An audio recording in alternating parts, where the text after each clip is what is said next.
शेतकऱ्याची लेकरं घरातल्या आम्ही दोऱ्या लपवून ठेवतो कशासाठी, तर बापाने आत्महत्या करू नये, पण आमच्या वडिलांनी गळ्यातल्या उपरण्याने आत्महत्या केली. आता याच्या पुढे बोलावं तरी काय.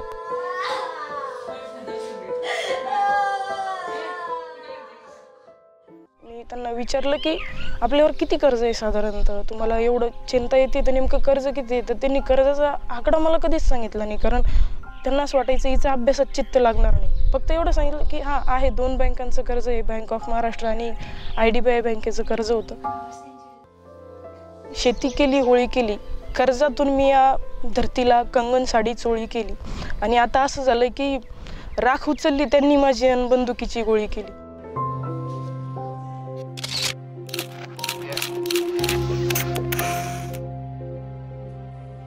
आपला भारत हा कृषीप्रधान देश आहे आणि आपल्या भारताच्या अर्थव्यवस्थेत कृषी क्षेत्राची भूमिका ही फार महत्त्वाची आहे. वर्ल्ड इकॉनॉमिक फोरमच्या अनुसार 55% पेक्षा जास्त भारतीय हा आपला उदरनिर्वाह शेतीतून करतात. आणि फूड अँड ॲग्रिकल्चर ऑर्गनायझेशनच्या नुसार ग्रामीण भागातील 70% कुटुंब आजही शेती करतात. मग जो शेतकरी अन्न पुरवठा करतो, आपल्या सगळ्यांचे पोट भरतो, त्या शेतकऱ्यावर आत्महत्या करण्याची वेळ काय येत आहे? काही वर्षापूर्वी आपल्याला बातम्यांच्या माध्यमातून कळवलं जायचे की दररोज आणि वर्षाला किती शेतकरी आत्महत्या करत आहेत. आणि एवढंच नाही तर शेतकरी आत्महत्या थांबावी यासाठी खूप चर्चा केली जात होती. पण आजकाल जर तुम्ही बघितलं तर शेतकरी आत्महत्येविषयी कोणी बोलत सुद्धा नाही. मग याचा अर्थ असा आहे का की शेतकरी आत्महत्या थांबल्यात? कर्ज पाणी महाग होतं, पाहुण्या रावल्याचं दुखणे भांडला मालकाच्या, पुन्हा मग ती कामाला बी कधी जायचा कवा नाही का, काम तर ह्या लोकांची कामं लागत होती सारखीच तरी. मग कवा 200-300 काम करायचा, कवा ते घरातही पुरत नव्हतं. पुन्हा मग मी बी कामाला जायचं, हे 2 लेकरं बायको घरी बसून. मग सारखं जरा टेन्शन यायचं. बापाचं सरादा आलं म्हणायचं आता मला माझ्या दुखण्याला पैसे गेले, उडीत जाता 15,000चा उडदाच पैसे दुखण्याला गेले, म्हणायचं उडीच्या पैसेच काहीच करावं आता, कशाने सराद काय करावं. मी म्हणायचं अरे नको बाबा टेन्शन घेऊ, कशाचं घालवं म्हणजे काय करा. आणि ती काय करा तिची मग ती टेन्शन आलं कशामुळं का काय, त्याचं लोकांचं देण्या पाण्यासाठी का कशासाठी काय ती त्यांनी सांगितलंच नाही. आणि काय आम्ही धुवून आलो तर आम्ही बाहेर गेलो तर असं तर त्यांनी तर घरी लावून घेतलं. आता म्हणलं झोपला लोळला असं घरी, आणि बघतो घरात जाऊन घर लोटलं की काही तर तवरतं त्यांनी खरंच झालं. मग सारलं तर बॉम्बे पण काय.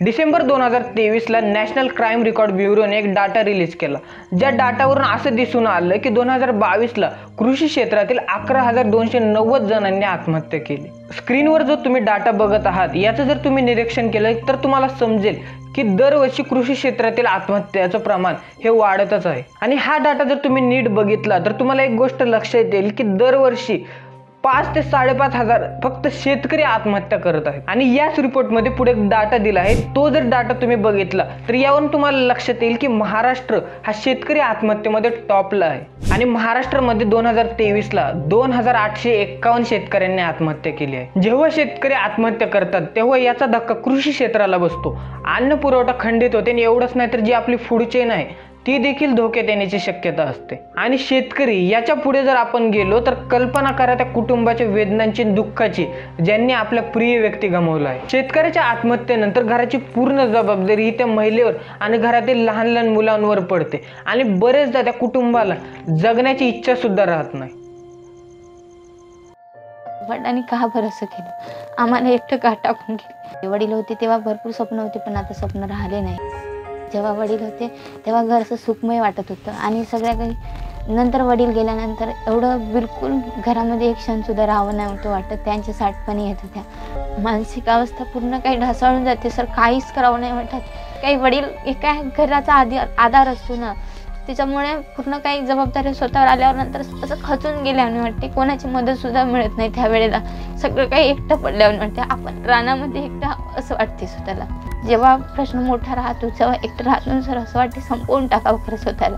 कधी कधी असा पण प्रश्न येतो, मी गेल्यानंतर माझ्या आईचं कसं होणार, हा पण प्रश्न समोर येतो. आता एवढ्या सगळ्या चर्चेनंतर तुम्हाला एवढं तर समजलं असेल की हा व्हिडिओ किती महत्त्वाचा आहे. एखादा व्यक्ती आत्महत्या का करतो, कारण त्याला काहीतरी समस्या येत असतात. मग एवढे शेतकरी आत्महत्या करत आहेत, त्यांना कोणत्या समस्या येत असेल हेच बघणार आहोत आजच्या या व्हिडिओमध्ये.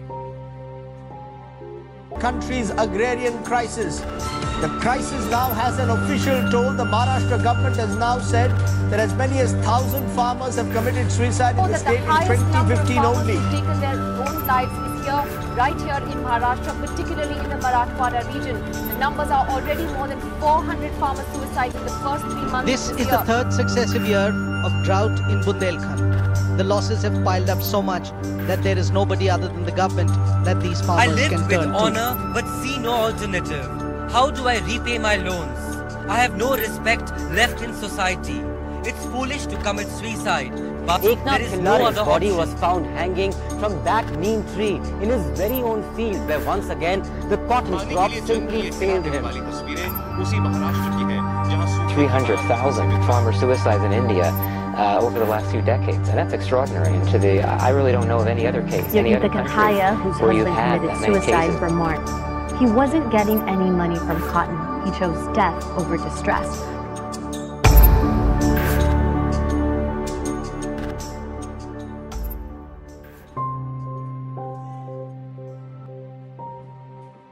शेतकऱ्याच्या सर्वात गंभीर समस्यांपैकी एक समस्या म्हणजे कर्जबाजारी. माल वाहतूक, यंत्रसामग्री, जमीन खरेदी करणे किंवा शेतीसाठी जेवढा पण खर्च लागतो, यासाठी जेव्हा शेतकऱ्याकडे पैसे नसतात तेव्हा तो कर्ज घेतो आणि कर्जाच्या चक्रात अडकून जातो. आणि जेव्हा पीक अपयशी ठरते किंवा पिकांची कमी किंमत होते तेव्हा शेतकरी हा आपला कर्ज परत करू शकत नाही. आणि जेव्हा शेतकरी आपले कर्ज परत करू शकत नाही तेव्हा शेतकऱ्यावर कर्ज फेडण्याचा दबाव येतो आणि या दबावामुळे शेतकरी आत्महत्या करतो. त्या दिवशी काय झालं होतं ते? म्हणजे असं ऊस घालायचा होतं, ऊस जात नव्हता आमचा, त्यामुळं परेशान राहायचे. कर्ज होतं लोकांचं, मग ऊस नाही गेला म्हणून कर्जावाले परेशान करायचे. मग पैसे कसे द्यायचे ह्याच परेशानीमध्ये राहायचे मी. आणि त्या दिवशी अचानकच काही सांगितलं नाही, काही नाही, शेतात जाऊन त्यांनी कसं केलं. किती लाख कर्ज होतं? 2-3 लाख. शेतकऱ्यांपुढे दुसरी समस्या म्हणजे बदलतं हवामान. ऊन, वारा, पाऊस यांच्यात होणाऱ्या बदलांनाच हवामान बदल असे म्हणतात आणि याचा शेती आणि शेतातील पिकांवर खूप मोठ्या प्रमाणात परिणाम होत असतो. आणि या हवामान बदलांमध्ये देखील वेगवेगळे पॅटर्न आहे. म्हणजे जर तापमान वाढलं तर संपूर्ण पाण्याचं बाष्पीभवन होतं आणि वनस्पतींमध्ये पाण्याचा ताण निर्माण होतो. आणि जी धान्य भरण्याची जी एक प्रोसेस असते त्या प्रोसेसमध्ये जर तापमान जास्त झालं तर धान्य एक कमी भरतं आणि उत्पन्न एक कमी निघतं, ज्यामुळे शेतकऱ्यांना फार नुकसान होत असतं. या उलट जर जास्त पाऊस पडला तर जमिनीमध्ये पाण्याचं प्रमाण खूप जास्त वाढलं जातं, मुळांमध्ये पाणी साचलं जातं, ज्यामुळे वनस्पतींना किंवा झाडांना ऑक्सिजन एक कमी पडतं आणि याचं मुळांना पण नुकसान.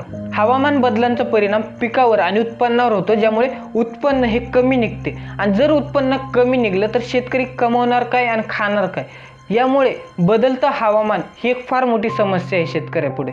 या कांद्यावर याच्यावरच असतं अवलंबून जीवन. पाऊस नाही, पाणी नाही, हे पिकं जरी मोडले तरी आम्हाला दुसरे पिकं आता कधी पेरणार, कधी येणार?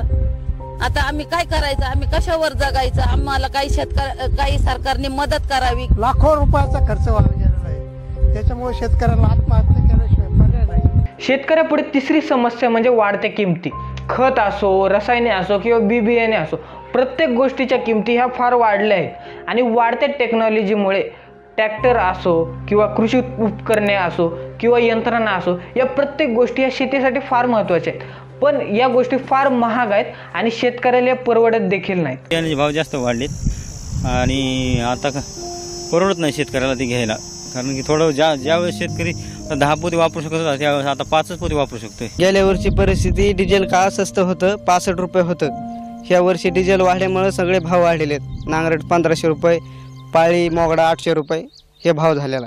सगळंच वाढलंय, तेल वाढलंय सगळं. आता ते तेला मिठापर्यंत गेल्यावर तर ते 180 रुपये किलो. आणि दुसरी गोष्ट म्हणजे काय तर बरेच शेतकरी फक्त आणि फक्त शेतीवर अवलंबून आहेत आणि त्यांचा दुसरा कोणताही सोर्स ऑफ इन्कम नाही. ज्यामुळे होतं काय, जर एखाद्या वर्षी पीक जर कमी निघालं तर शेतकऱ्यांना अशा बऱ्याचशा समस्यांना तोंड द्यावं लागतं. या तर फक्त 3 समस्या मी एक्सप्लेन केल्या. अशा कितीतरी समस्या आहेत ज्यांना शेतकरी सामोरे जात आहे आणि या समस्या सोडवण्यासाठी अनेक NGO, समित्या, संघटना आहेत जे या समस्या सोडवण्यासाठी काम करत आहेत. आणि या समस्यांचा पूर्णपणे तोडगा काढण्यासाठी सरकारने या समित्यांना पाठिंबा देणे आणि त्याचबरोबर स्वतः लक्ष देऊन या समस्यांवर उपाय काढणे गरजेचे आहे. शेवटी एवढंच सांगेल की आपण जय जवान जय किसानच्या घोषणा तर देतो, पण आपण खरंच शेतकऱ्यांना तो मान आणि सन्मान देतो का? ही एक फार मोठी विचार करण्यासारखी गोष्ट आहे. आपण दररोज जे अन्न खातो, जे की आपल्या नैसर्गिक गरजांपैकी एक आहे, ते अन्न ते शेतकऱ्याच्या शेतातूनच येत असतं. त्यामुळे शेतकऱ्यांच्या प्रती आदर आणि सन्मान आणि कृतज्ञता असणे फार गरजेचे आहे. आणि ही कृतज्ञता आपण त्यांच्याकडून डायरेक्ट वस्तू विकत घेऊन आणि त्यांना आदर सन्मान देऊन व्यक्त करू शकतो. बाकी व्हिडिओ कसा वाटला मला कमेंट करून नक्की सांगा. आणि चॅनलवर नवीन असेल तर सबस्क्राईब करून बेल नोटिफिकेशन नक्की ऑन करा. व्हिडिओ इथपर्यंत बघितल्याबद्दल मनापासून खूप खूप धन्यवाद. आता तरी आम्हाला समजून घ्याल ही कळकळीची विनंती.